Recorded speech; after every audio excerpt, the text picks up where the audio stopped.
All right, we are live. All right, so hi everyone, and thank you for joining us. If you're watching live, please make sure you say hi in the chat window so I know you're here. And whether you're watching live or in replay, thank you so much for joining us. We have a great show ahead. I'm your host. My name is John, though in the geocaching world, people know me as Geo Elmo 6000 or Geo Elmo for short. I hope you are all doing well tonight. Before we start, let me describe the format of this show. I'll be introducing my guests shortly, and we'll do a question and answer session based on some questions I put together beforehand. We do want this to be interactive conversation, so please make sure you ask questions in the chat. I'll do my best to get to them. They may not fit in with the questions I'm asking, but I will leave time at the end for you to ask questions that don't get picked up during the conversation. So enough about me. This interview isn't about me. Let's get started. I want to introduce my guest. He has made my 1,261 caches look like chump change. So let me review my guest's geocaching statistics. So as of today, hopefully they haven't changed in the last hour. His total finds are 207,399. Total caches hidden, 1,645. His best day. So his best day is more than my total in 9 years. 1,298 caches on September 23rd, 2015, and we're going to talk about that later. Best month, 6,684 caches in September of 2015. His best year, 27,000, it's crazy, 535 caches in 2016. So far this year, if it hasn't changed in the last hour, 7,361 finds. So that's an average of 43 geocaches each day. So yeah, welcome mondou2. So thank you for joining me. Thanks for having me. So let's start off with the basics. So at first when I saw your name, I thought it was like mondou, like fondue, but then I learned that it's actually mondou2. So can you talk about the origin of your geocaching name? Well, it's kind of hard to believe, but I really wanted my name to be Mondo. Because I got that from a coffee shop in Moab, Utah. And it was a coffee shop that sold espresso. And this was in the days before Starbucks. Okay. So I used to go out there to Arches and because I love that place. And I'd always go and get my espresso there. So when I went to go pick a name, I said, oh, Mondo, I'll just use the Mondo Cafe. And somebody already had the name is what they said, the Groundspeak said. Okay. So I added the U2, which was something related to my work. Uniserve unit. So we always shortened it to U2. Okay. Very interesting. Even going back, and we'll talk about when you started, but even going back then, there was a name already reserved. That's interesting. Yeah, but I never found anybody with a name. So I don't know how that happened, but okay. Whatever. So I'm going to interrupt. Cache the Line has a question. Have you already found a cache today? Oh, yeah. How many have you found today so far? I don't know exactly, but I think it's somewhere around a dozen or more. Okay. In that neighborhood. Yeah, like I said, every time I checked to update the statistics for the sheet, it kept changing on me, so I had to keep going back and updating it. So that means I got 14 if your number is correct, because I was at 85 last night, so must have gotten 14. Okay, I've gotten. I was mostly doing maintenance. Okay, yeah, and that's one of the statistics. You have like 1,400 hides that you've done. 16. Over the year. I'm sorry, 1,600 hides, right? So I have it on paper here. Second question. So when and how did you first hear about geocaching? Oh, well, I heard it first from my brother. And he was, back in the early 2000s. And what people used to do is surf the web. Okay. And we would just go to random places on the web as entertainment. And that's what he was doing. And he found this thing called geocaching. And so when I went to be together with him and my sister for Thanksgiving, he said, hey, I found this thing called geocaching. Let's go try it. And we went out in this field and had airplanes coming up over our head. was by the San Antonio airport, and I'd never seen an airplane like that, and it was just the greatest experience. I loved it. So for that year for Christmas, I bought myself a GPS Okay. and went to a conference in January and tried it out and walked in circles for hours before I found the cache, and I was hooked. Wow. Yeah, you definitely seem like you've been hooked on this game. Yeah. Here's a question for you. So where are you actually from? Houston, Texas. Dave is asking that question. Well, I was born in Chicago, raised in Mexico City. I did live in Houston for a little bit, but been in Colorado for almost 30 years. Okay. Yeah, you're on Mountain Oh, Time. actually, it's been 32 now. Okay. Wow. So we talked about, so that was the first cache you found. Do you remember what the name of the cache was that you found? And is it still active, or has it been? It is still active. It's called Airplane Spot, and it's in like I said, in San Antonio. Okay. Wow. So do you have a regular geocaching partner or team, or do you prefer to geocache solo? Well, I don't have a regular team or anything, but I do enjoy caching with other people. But I just tend to be a little bit more enthusiastic about caching than other people. So I do cache alone, but a lot of the time. But I have a lot of fun caching with other people. Okay. Some of those big days and months, I mean, there's no way I could have done that without other people. So I do enjoy that. And from time to time I do go. People want to go cache with me. I love to do that. Okay. As long as they can keep up with you, I assume. No, as long as they're having fun, that's the key. I don't care. It really doesn't, you got 200,000. It doesn't really matter if you're going to get 20 or 30 or 200. It's just how much fun are you going to have? So they got to have fun while they're doing it. That's all. Right. Okay. Yeah. And I'm in the Northeast New Jersey part of the country, and we have one of the big finders. I Am Spider is originally from by me, and I'd met him before, and he's a great guy. And I think he's over 100,000. I don't remember exactly his statistic, but one of the top 5, I believe. And I met him. He's a great guy. I know he's very serious about his geocaching, and you can imagine. I mean, you're all smiles, but your numbers don't kind of relay, your personality that I've seen here. So you are a charter member. So you started in November of 2001. So, I mean, even going back then, I brought it up on another window here. Hang on a second. These are some of your numbers. Hold on. I'm still learning how to use this tool a little bit. Okay, here we go. Oops. Okay. So even back in 2001, you found, 2001 is when you started. And it started in November, so you didn't really find that many. But even in 2002, I mean, there wasn't a lot of geocaches back then. No. And you still managed to find 400. And I looked at some of your on your profile. You have some of your milestones, and I see even that first year you had them in like South Carolina and all these different places. Even that first year that you went geocaching, the first full year that you went geocaching. So, having been geocaching for so long, since 2001, I mean, the basics of geocaching are. I mean, let me bring this up too. Sorry.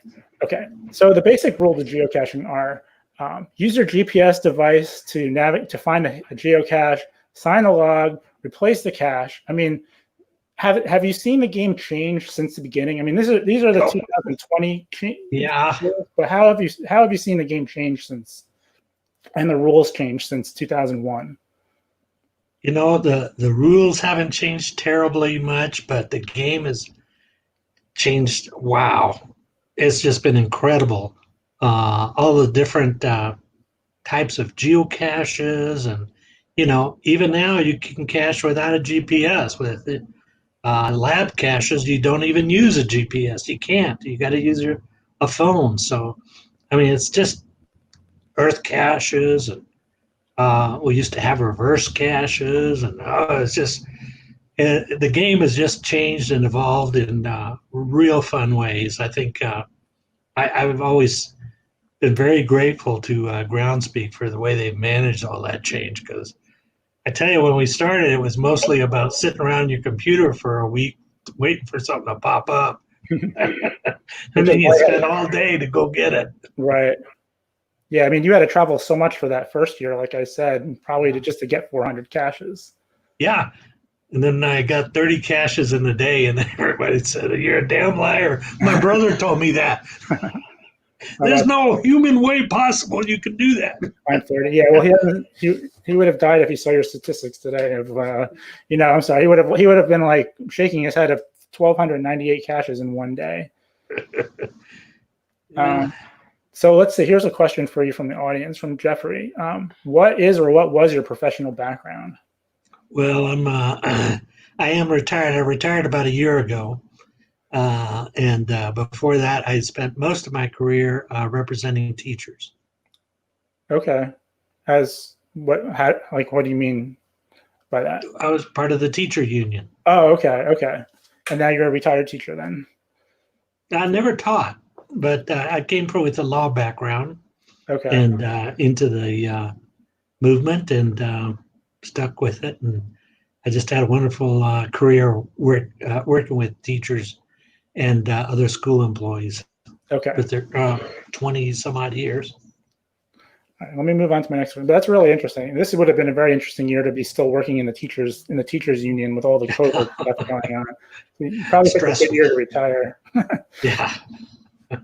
So let's go to September 23rd, 2015. I mean, that's just an enormous number of caches, right? So let's talk about that day. Like, who did you go with? When did you start? How did you do that? How does someone find 1,298 caches in one day? Well, what I tell people is that, it sounds like a huge amount, but I'm really a very modest number compared to what other people, particularly younger people, do out there on those power trails that most of them don't exist anymore in Nevada, but the ET trail is still there. And, when you go there, you go with a crew. You can't get those big numbers by yourself. But if you have 2 or 3 people in your car or 4, you can get about 100 an hour or more, depending upon how organized you are. And some people do it 24 hours. The people that really do it, like I got a friend in Arizona, peas in a pod, and when we were doing the ET trail, he fixed up his pickup truck and put like kind of like a flat metal piece in the back, kind of like the whole luggage. And he had 2 cachers in the back of the pickup truck. And then he had another one in the cab of the truck with a big old spotlight, because they started at midnight and they went to the next midnight. Okay. And and it was from Alamo, Nevada to Tonopah, about 160 miles. There's probably 2,000 caches because it goes off, but they're just very, very, very quick. I mean, they're as quick as you can drive, and you just move along very fast, and everybody does a little piece of it, or at least that's the way we did it. Anyway, people can do over 2,000. Or used to. I think a lot of those runs, particularly the ones in Nevada where I got the big numbers, they all got archived. But that month of September, I did not only several thousand there, but me and Alamo Bowl were in South Dakota, in Minnesota, in Iowa, getting thousands more, and other places in between. So it was a incredibly fun month. Okay, wow. For me. So I mean, I'm just trying to understand. So that is 1,298 caches. So there's 1,440 minutes in a day. Now you found almost that many caches in one day. So I'm just trying to understand. Walk me through your day. How do you find, over an average of 24 hours? How do you find one cache every minute? Okay, I never did 24 hours. Okay. So I had to do, what I did was within the pretty much daylight hours. So I don't remember exactly, but probably 16-hour day, something like that. what we would do is, in general, is we would get up like 5, 6 o'clock in the morning before the sun was actually up, but you could still see. And then we would quit, depending upon the run. I always felt like I like to be back on pavement by the time it was dark, Okay. because and when you go places out in like the ET Trail or Nevada, you're out in the open range, and you can't just drive down the road because you might hit a deer or a cow or whatever. So I always like to try and get back to pavement at least before it got dark. But sometimes I lacked adult supervision and stayed out a little too late. But Okay. it's just, you just get up early and you never stop. You just go, go, go, go, go. Okay. And you get those endorphins going by making the finds, and you're laughing, and you're doing crazy stuff with other people, and you just keep going. Okay. And pretty soon, it's kind of like, you've got kids, so if you ever watch them play, the key thing about that you'll notice is they lose total track of time. Hmm. You say, be back in a half hour, they start playing, they lose track of time. And that's what it is for me. I go out there and do those power caches, I lose track of all time. Did I eat or Right. whatever? So it's just a one big fun run. Is a lot of times we had a stamp that just said "fun run." Okay. Well, so was that just one car of people, or did you like split that up Yeah. between multiple cars? Uh, 'Cause I know some teams do these like leapfrog kind of things where they kind of go yeah, in teams. yeah, Like, do you ever, yeah. is that something you've ever done? Yes, yes. Okay. I don't think on that trip. I think it was just 4 of us. But and then me and Alamo Bowl did I don't know, maybe about 3,000, 4,000, just the two of us, when we went up to South Dakota and Minnesota. But yeah, I've done all possible variations. Some of them I like, some of them are like, okay, glad I did that. Don't have to do it again. Right. Yeah. But you got to try it, and maybe it's fun, maybe it's not. If it's fun, keep doing it. Yeah. My max, I think I have 23 max in a day. And by that time, I was tired of geocaching. I think I took a couple of days off afterwards. So, Yeah, all right. Yeah. Like I I said, used to do this cache-a-thon where I would go for 30 days, and the object was to get 30 caches every day. And it was basically just to see, could I do it? Could I get 1,000 caches in a month? And at the end of it, did I still like geocaching? right. And I did like it, and I did do it several years. And then the runs got so crazy where you could do so many more than 30 that it was mind blowing how many caches were gotten. Okay. I can't imagine. And you said 16 hours. So that's one. I'm just still trying to wrap my mind around this because you do more than one every minute. Yeah. So, Oh, yeah. So how does it work? Yeah. Like, do you actually pull up right next to the cache? And it's like, how do I can't like, because it usually takes time for me to find a cache. So just like what? No, there's So no looking.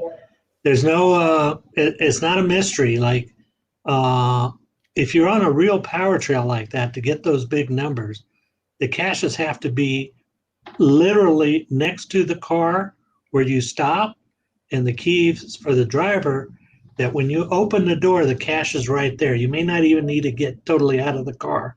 Okay. And you roll the container, hand it off to somebody else in the car, they stamp it, give you another one, and that's how you go. And yeah, you can get 2, 3 in a minute. I mean, it just depends on how fast you go from one to the next. And so if you're out in like those trails in Nevada or in Nevada, essentially, some in California, the roads are just, you're not going to see anybody all day. Okay. So you drive like a maniac and you act like a maniac. Yeah. So you're pulling up right next to these. Yeah. I have a question here. So 16 hours, 60 minutes per hour. So he basically, William Gray is asking, can you offer some advice on the fastest way to open a container? I mean, so how, like, explain how this works. Because I think the power trail, ET power trail is a little different, right? Is it, Right. it's like you don't necessarily open the log, sign it, and close it? Is that the case there? Like, No, so you have a division of labor. Okay, so you have one person driving, you have one person perhaps spotting, particularly if it's at night. You have another person that's going to do the jumping. They go in the exchange container. So you're taking one filled canister and exchanging it for another. A second person, another person is stamping them. And when you're the stamper, it's hard to keep up with the person that's finding them. That's how fast you're going. It's really hard. And there's no baggies or nothing like that. It's just whoop, woof, woof, woof. Okay. And if you do it early in the run when there's space in the log, you don't have to unroll it or anything. It's boom. And so it's over 100 an hour. I mean, I actually done 100 an hour with just my wife in the car. Wow. So it's but to get the really big numbers, you really need more help. Because for one thing, you can't do it. One person can't jump all that time. You have to have a break and do something else and drink water and eat and all that stuff. So you have to have a crew. You have to have a good crew that can work together and stay focused and cruise along. Do you find that experience fun, or is it something like you would just do just to do it? Like for me, like I said, that if I did that, it would be more geocaches than I found in 9 years. It's not something I really want to do. I like to remember each cache and experience each cache. So is it something that you just did because it's just something everyone should try, or is it something that you actually enjoy? It's something that I wanted to try when they first came out, and I'd seen all these people prior to that do world record runs. In fact, my first trail I put out here in Denver was the first real big power trail, and it brought people in from California to do a new world's record. They did 300 in a day. Wow. And I've always wanted to try that, and I tried it and I loved it. I mean, just loved it.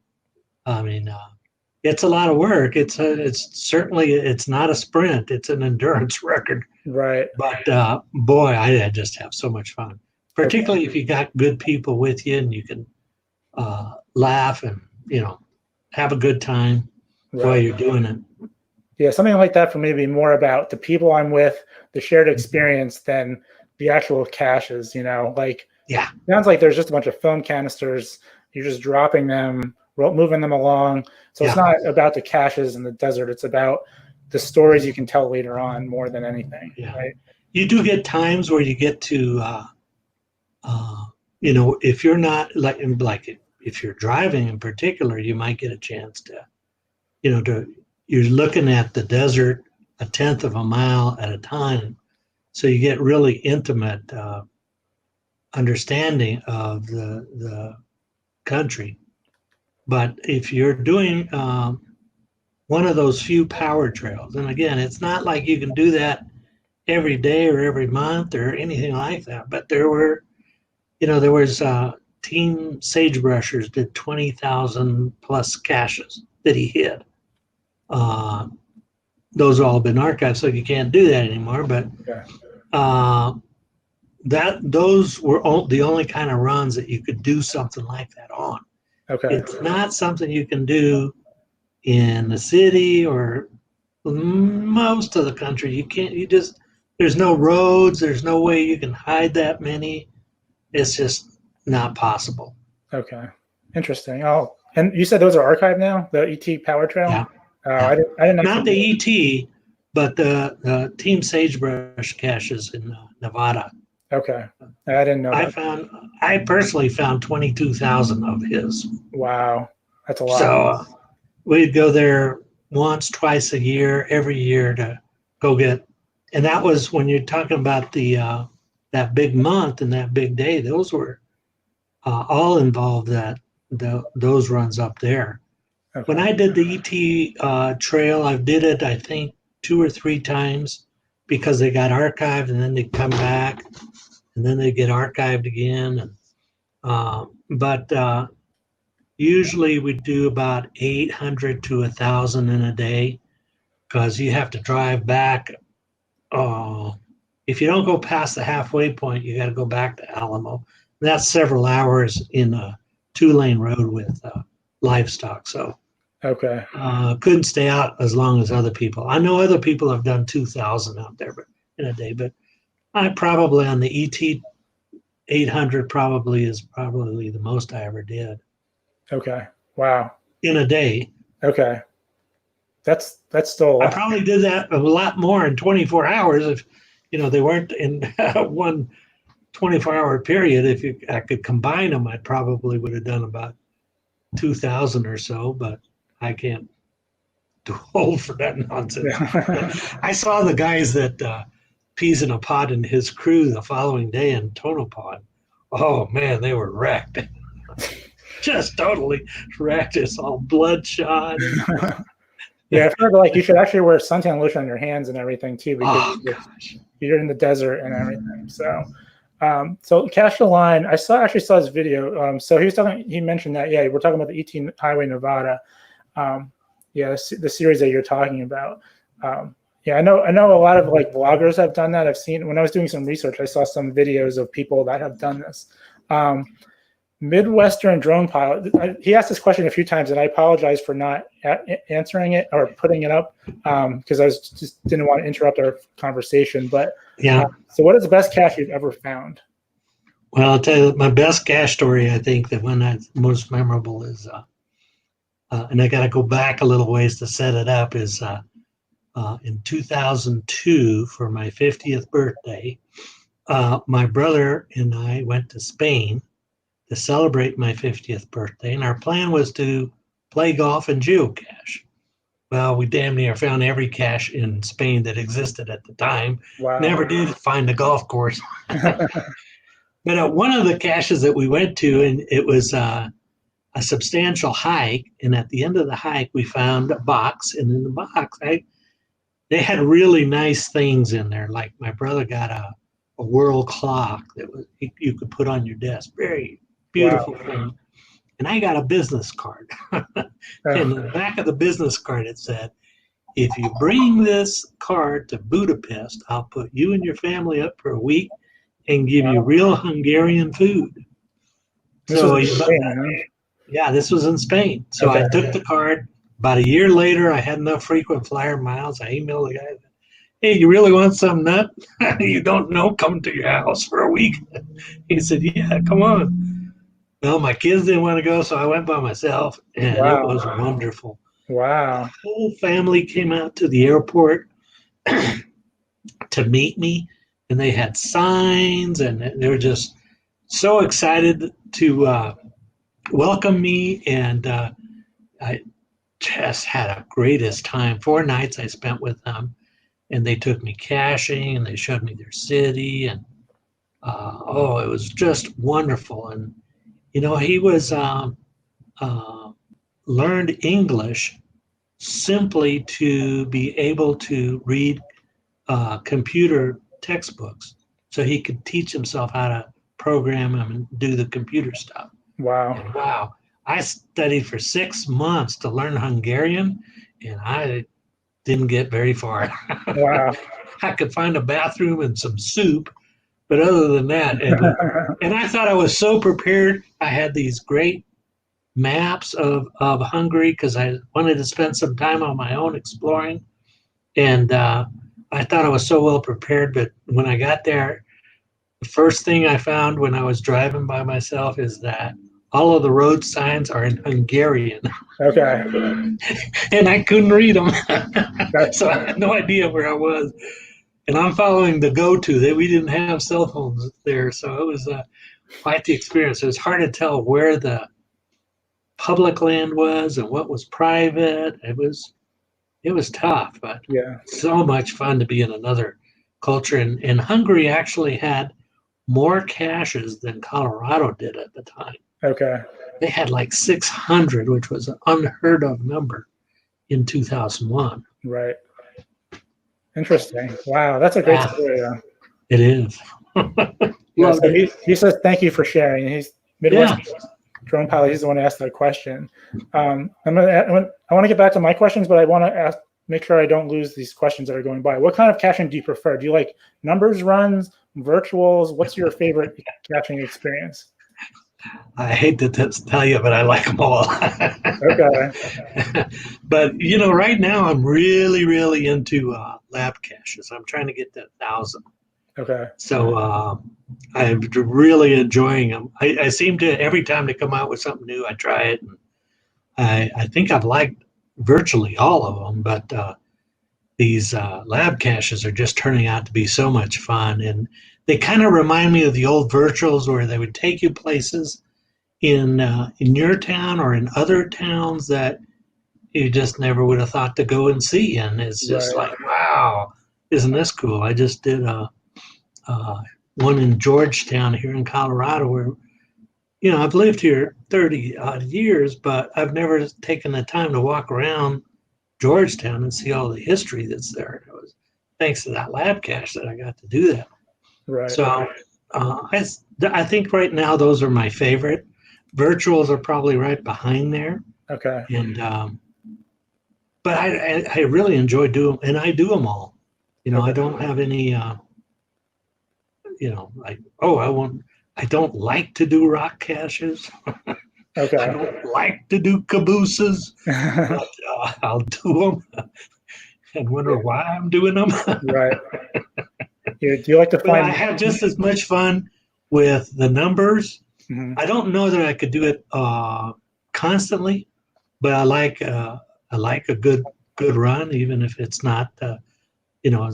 Most of the runs are less than 100, and those, spending a few hours just getting numbers is fun for me, and then spending a few hours just finding one cache is also a lot of fun because Okay.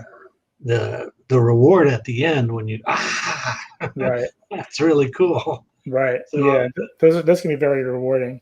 Yeah. yeah, Someone just put in I don't actually have been not doing adventure labs that much, but someone just put one in our area. There's a bridge called the Tappan Zee Bridge that goes over the Hudson. It's actually called the Mayor something Como Bridge now. They renamed it and built a new bridge. But someone just put an adventure lab where you have to ride your bike or walk over the bridge, and there's different spots on it, which is to me is actually a very interesting experience, more than a lot of the other ones that I've seen out there. So let's talk about finding caches. Okay, so 27,000. So how do you go about planning?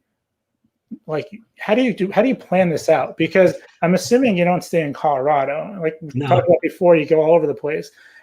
Well, before we even talk about travel, how do you plan your trips? How do you figure out what you're going to do? How long you're going to go? That kind of thing.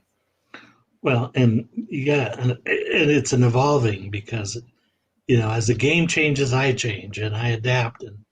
But let's just take I just got back from Montana. So my goal was to go out to Montana and find caches in every county in Montana, Okay. and to try and get all of the virtuals and lab caches that existed in Montana, and any runs that were in Montana. So what I do is I plan a series of days of what I'm going to do and how many caches I'm going to look for and where I'm going to stay. And I use Streets and Trips as a program. It's an old Microsoft program that they no longer make, but I still have a couple of copies that I can use. So, and I just plan it out. I use Project GC a lot to explore what's in every county and what might be of interest, and how I can get to those places. And then I try and optimize the route and figure out my stops and how long it's gonna take and where I'm gonna spend the night. And Okay. then it's off to the races. And then as soon as you hit the road, the plan goes out the window. And Right. you just go caching. Right.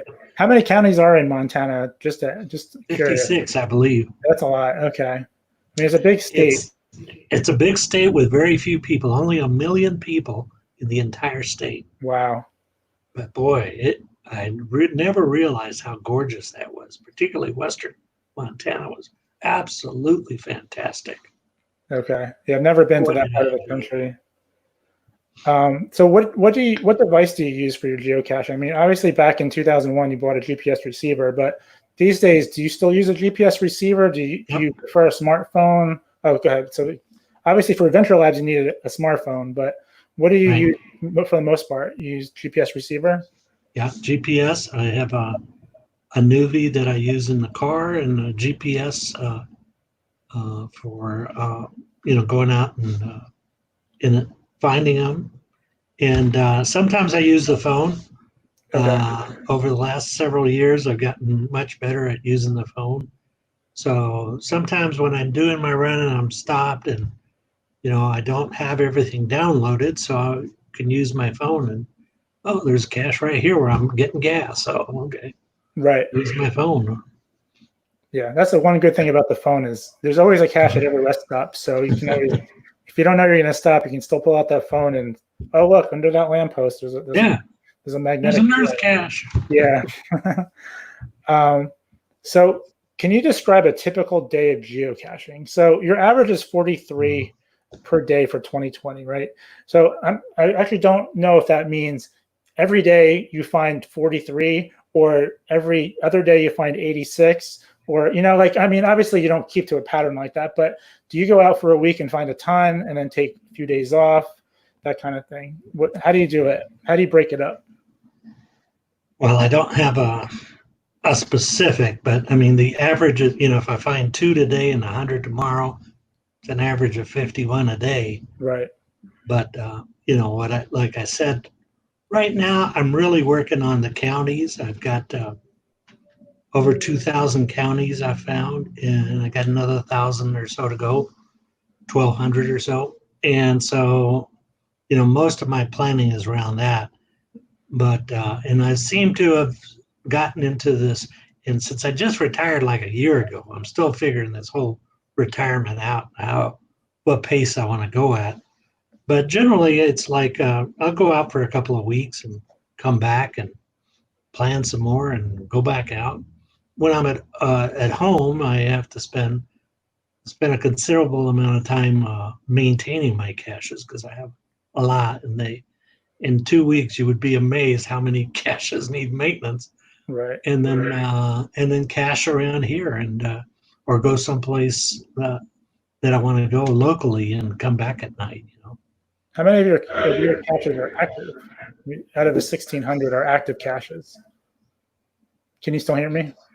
Yes. I don't really know. I would suspect somewhere around 1,300, Okay. maybe 1,200. I don't know. I'm trying to get better at archiving caches. I've kind of resisted. I tend to, if they go missing 2 or 3 times, okay. I've had battles with squirrels and lost every single one of them. So I'm not. I have to give it up. But I enjoy maintaining my caches. I mean, it's just like finding them to me. It's like a lot of times I don't know where they are. Right. Yeah, they tend to move a little bit. They get feet on them after a while, don't they? Yeah. So I enjoy it and I do it, but if after 2 or 3 times, and I have to think about what do I really want to keep doing this, and a lot of times I don't. Sometimes I would archive one and hide another one nearby, and I quit doing that too because the maintenance really is significant. So yeah, and I don't have if you have a big power trail, you don't need to do that. But if you have caches, I have caches in the mountains, I have caches in the plains, caches in town, neighboring towns. So they're all over the place. So when you go out geocaching, do you generally do your caching in the morning? Do you spread it out over the day? Do you cache in the morning and then do normal other stuff during the afternoon, or does it depend on the day? How do you break up your day generally? Again, since I've retired, it's gotten different. So what I tend to do is do it in the morning till early afternoon, Okay. And when I'm in Denver, if I'm out on the road, I get up in the morning and I go all day. Okay. You know, and I'll go. I, as long as I'm having fun, I will just keep going. And I just, like I said, I lose track of time, and I'm having fun. And at some point, I see it's getting dark, and I go to the hotel. But or if I get tired, or just if it starts to be something other than fun, then I'll just quit. Go Okay. do something else. So when you're traveling though, do you have like a planned stopping place, or do you Yeah. book ahead? You do. So I do you? don't. I try not to book ahead, Okay. but I'm not real good at that yet. But my ideal is to get to that place. But I do. I have a route that I've made for every day that I'm going to be out, and then sometimes I get ahead of it, sometimes I get behind it, but I generally have a pretty good idea where I'm going to be sleeping. Okay. And then what I'll do is I'll adjust either. Uh, if I get through faster than what I thought, then I will break out the phone and do some phone caching, or I'll go have a dinner, and and a lot of times I'll go have dinner and then I'll go back out caching for an hour or something. Go do a hike in a park or something. Right. Yeah.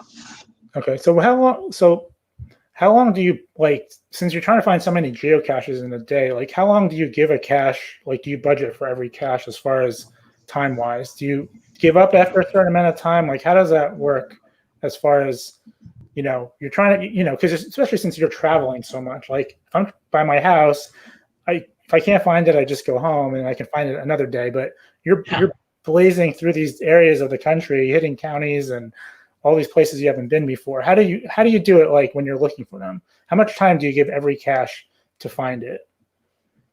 So it's it's complicated, but and the rules change from day to day. Okay. But I'm not really trying to get a whole lot of numbers every day. It just so happens that some days I do a power trail and I will get big numbers. But a lot of the days I don't. I'll get, 20, 30, whatever. And it just depends. If it's like a lamppost cache, I'm not going to spend more than 10 seconds on it. It's there or it's not there. Okay. If it's something that I can tell from the logs or whatever the difficulty, that it's more challenging, I'll keep looking for it until there's no place else for me to look. Okay. And sometimes I've done that and I miss the cache that the next person comes and finds it. Other times, I'm the person that finds it when somebody else doesn't. But I don't really have a limit. I try not to get stuck on the cache, especially if I'm traveling, Okay. because there are other things. There's generally special caches I want to do, like there's a virtual, or there's a lab cache, or there's a puzzle that I've solved that I want to make sure I get, or the oldest cache, or something special that I want to be sure I be able to get before the sun goes down. Right. So I don't want to spend too long, but I don't 30 seconds, I got to move because I got to get another cache because I already got a lot. It's not really about the numbers for me. It's about the fun. And, it's fun to do a power trail, but it's also fun to do regular caches. So I like them both. Okay. Interesting. So if you don't find it, what percent of caches do you not find? And what do you do when you don't find it? DNF. What's that?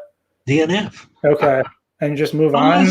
If it's a power trail, then, you generally replace them. But most caches, it's just a DNF. And I'd say probably 5% of the caches, maybe 10, somewhere in there. Okay. Depends on the kind of caching I'm doing. If I'm on a power trail, I'm going to get everything. But if I'm just getting a few caches around, and 5-10% of the time, I'm not going to find it. Just I'm not any better at it than anybody else. Yeah. Okay. In fact, because I've seen so many, I get stuck on thinking it's going to be this, and it's not. It's something else. So a lot of times when I cache with my wife will find it when I can't find anything. Okay. So does she go on with you on these trips then? Sometimes, yeah. If we're going to do like national parks or do biking or something that's fun for her, golfing, Hmm. then she'll come. But she doesn't. You know, she probably would never find a cache on her own if she, you know, except for going with me. She Okay. enjoys seeing me, and I have fun, and that helps her have fun. Okay. Yeah, my family gave up on it a long time ago. But she's a half muggle, is what I call her. Okay. She'll go. She's actually a pretty darn good cacher, but she doesn't like the computer stuff. Doesn't like logging them. She does like looking for them. Okay. And the thing that helps me a lot is she's a numbers gal. Okay. So she'll say, "You can't quit it now. We need 3 more caches because this is a bad number." Right. So what do you mean? Like, so with Power Trail, like you can replace caches if they're missing. Like, is that allowed for geocaches to replace caches? Is that what I'm unclear what you said. Most power trails, yes. Some the cache owner says, "Please don't. Just let me know that if something is missing or miss." But Okay. most power trails, the owners can't possibly maintain all of those caches, and they'll welcome your assistance in maintaining them, changing the logs, replacing busted up or missing ones, because it's not about finding them. They're on a power trail. They're either there or they're not. I mean, it's not. They're not. There's not any effort to conceal them.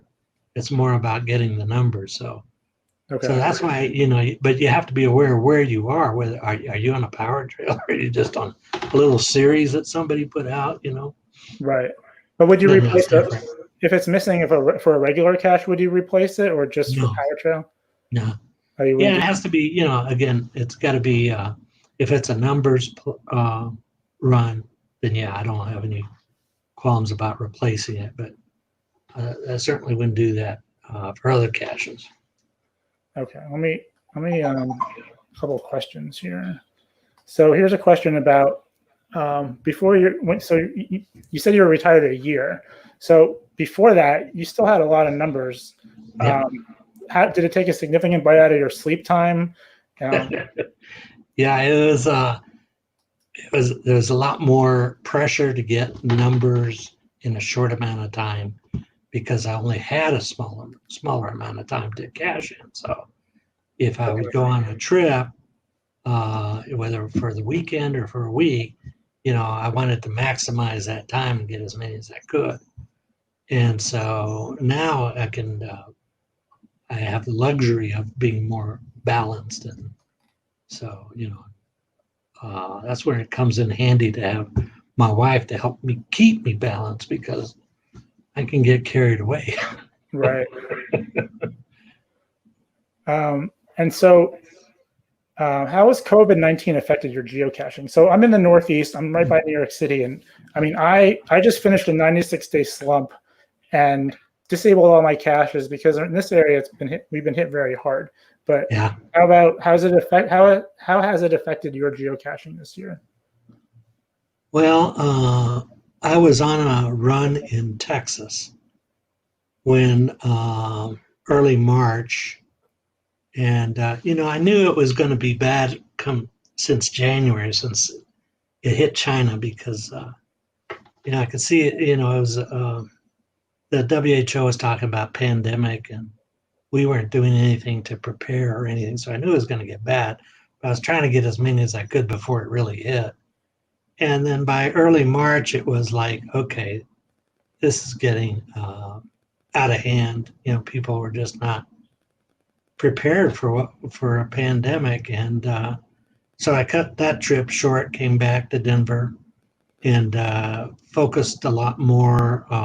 Spent about a month here in the area, just doing my maintenance, making plans for trips, looking at where I could go that had low COVID and that people were somewhat rational about being using precautions, you know, not being afraid of science or making it a political issue or something. Okay. You know, so I went to like South Dakota, North Dakota, Montana, Idaho, you know, places with very low COVID, and uh,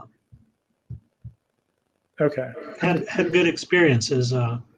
By most places, you know, people are trying to be sensible about this thing. You know, now lately it's got kind of real political, but hopefully that's not going to impact me too much. But we'll see.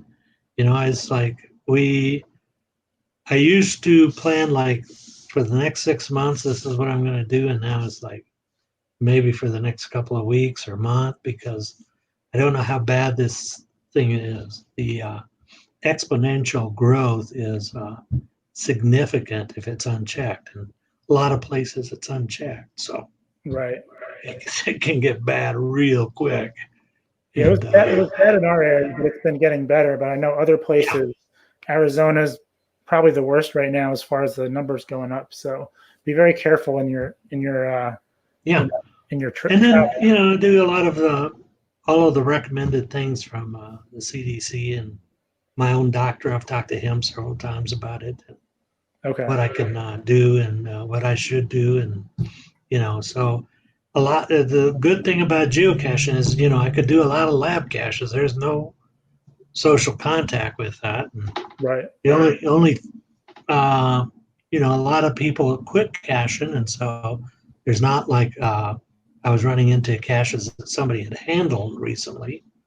But if they did, you know, I wear gloves and I have hand sanitizer and I bring Clorox with me and you know masks and all that kind of good stuff. So I Okay. think I do pretty safe.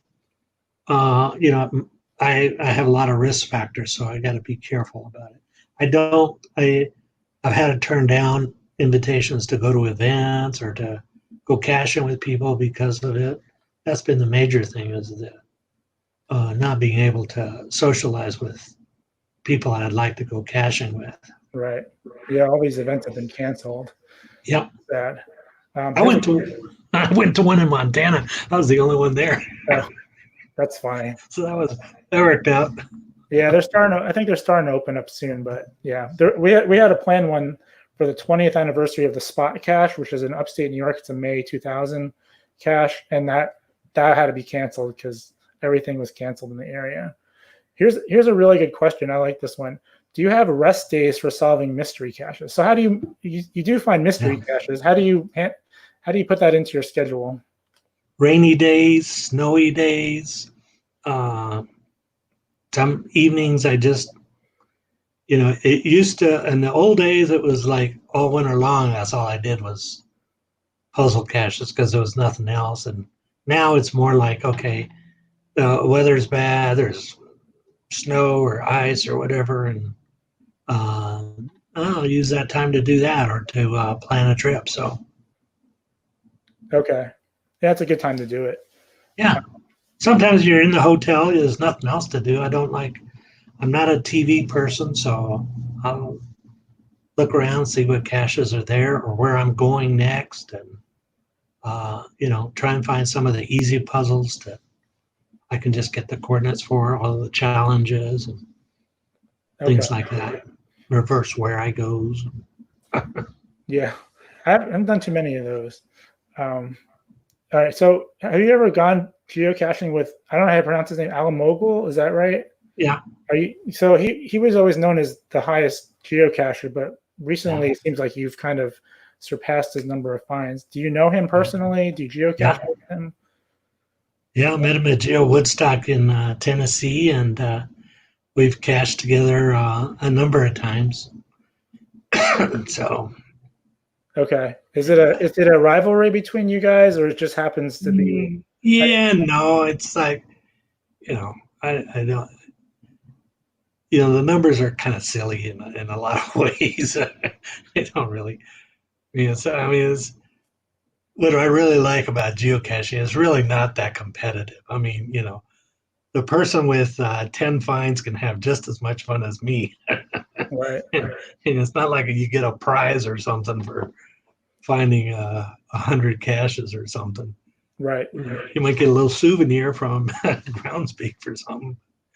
Right. So it's not really that kind of you know, competitive. He is a terrific geocacher. Okay. He's always, you know, as I was, I've always admired what he's done, but Yeah. you know, but then I did always try, kept getting closer and closer to him. The closer I got, the more. But a funny story, we'd go caching together, and at the end of the day, he'd have more caches than me. Oh, really? I said, no wonder I can't catch you. How'd that happen? Well, I'm notoriously bad about. I'm better at finding them than I'm clicking the found on the GPS. So Okay. when I go with my wife, it's almost always 2-3 caches a day that I'm just like, I get so excited. I think. Right. Have you ever done like a big trip, like a multi-car cache run to like cover a big area? Anything exciting like that, where you, Yeah. you know, you basically form a team and then just like log all the caches together? Is there any kind of experience you want to share, but like something you've done with that? Yeah, we did a fun run in France. The world's largest power trail is there, over 6,000 caches. Okay. And I think there was like 12 of us. It was monumental and so much about, oh gosh, I can't believe the time in France was so, got to see so much of the backcountry of France, not the tourist stuff, but, you know, farms and chateaus and Okay. regular people, and just wow. Wow, that's really cool. And we had tons and tons of caches, and Okay. and it was we had cachers from around the world. So we had cachers from France, from England, from Ireland, from I think we had one from Belgium, all over the different parts of the country. It was awesome. So how did you do it? You guys all met in France and then divided Yeah. up an area and each found a certain number? No, we'd kind of be in the kind of the same area, but we had broken it down. And the thing about this power trail is not in a straight line. Okay. So it's all over the place. So, you know, okay, we would take this little route and take this little route, and it was a lot. Okay. So did you log everything as a And team? then we talk to each other at night and figure out what we're going to do the next day. Okay. So who was your team? Who was in your vehicle or whatever? People you know from here, or did you just meet them there? Well, I brought my wife. Okay. I wasn't going to go to France by myself. Okay. So, but you guys, what did you guys do? All stamp everything as like team such and such, and then Fun run. Yeah. okay, and then whatever caches you found as a team, you guys all logged together. Yeah. Okay. I mean, is that something where like, I mean, so you didn't actually find all those caches, but your team together found them, and then just okay. So you think that's like allowable or whatever? You don't have an issue with a team logging a group of caches together? Nah, you know that debate is as old as Geo Woodstock 3, when this team came in from Germany, and it was the first group I ever saw do that. And a lot of people got really mad at them because they had a rule that they had to be within half a mile of each other. And they got like 120 caches, and people were just furious. But, you know, in my book, it's about having fun. And if you can have fun doing that and you enjoy it, go do it. Okay. You know, the nice thing about geocaching is that, you know, no matter what I do or you do, it doesn't impact what somebody else how much fun they can have geocaching. Okay. So it's more about having fun than about any of this other stuff. So people that have problems are like, okay, well, you know, when I was a kid, I didn't always get along with the other kids I played with, but, you know, it's like, it's a learning experience. Right. At my age, it's just it doesn't really matter. I just go out there to have fun, and somebody doesn't like the way I have fun. Okay, that's perfectly legitimate too. You know, it's like. I'm Uh, gonna I'm gonna bring up another question. I'm gonna start wrapping this up soon. So those of you who are watching, please make sure you start asking questions because there's some really good questions that have been coming up. So obviously you like geocaching, right? It seems like that's pretty obvious. So do you have any other hobbies or interests? Do you spend time yeah. doing other things besides geocaching? Now that I retired, yes, I like to play golf. I used to play golf a lot before geocaching, and now I'm getting back into it, particularly with my wife. She likes to play, and love riding our bikes, and love going to national parks and exploring museums and galleries and things like that. So it's Okay. retirement is awesome. I'm ready for it now. It just Yes. I'm a little. I can't do that yet financially, but I'm looking forward to it too. So if there's one thing that you could change about geocaching, not that something's bad, but what's something that you would change if you could change one thing about geocaching? Geez, I really, I really think that Groundspeak has done a tremendous job in managing the change, and they keep coming up with stuff. And I think as technology changes, they're going to keep evolving. And there's so many people that volunteer their time and their energy to make this game fun. You think of all of the approvers and all of the volunteers, and I mean, it's just amazing what everybody does so that people can have fun and just enjoy it. And it's like I'm sure if people will come up with a new idea. I was perfectly happy with the traditional caches, and I loved it when something new came up. But I don't have a lot of good ideas about it. I just know it's going to change, and it'll change, and it'll be different. And some people adjust to the change. No, Right. I'm only going to do this kind of cache. Okay. Right. I'm And only going to do it this way. Okay. That's you good. you've seen a lot of caches go away. Like Yeah. the time I started, virtuals were already grandfathered and webcams were already grandfathered. But when you started, I mean, those hadn't even started yet. So you've Right. seen a lot of change of new caches coming and other caches being grandfathered. The only Yeah. new thing I've seen, I think, is probably just the Adventure Labs in 9 years. So you've seen a whole range of Right. changes, right? Well, you probably saw where I goes aren't that old. Maybe I just didn't know about them back then. I don't know how old they are, Yeah. but I think they predate when I started. I started 2011. Okay. So I think they were still there. I think they were because there's one near me that I, even in 9 years still haven't done yet. I need to actually go find that one.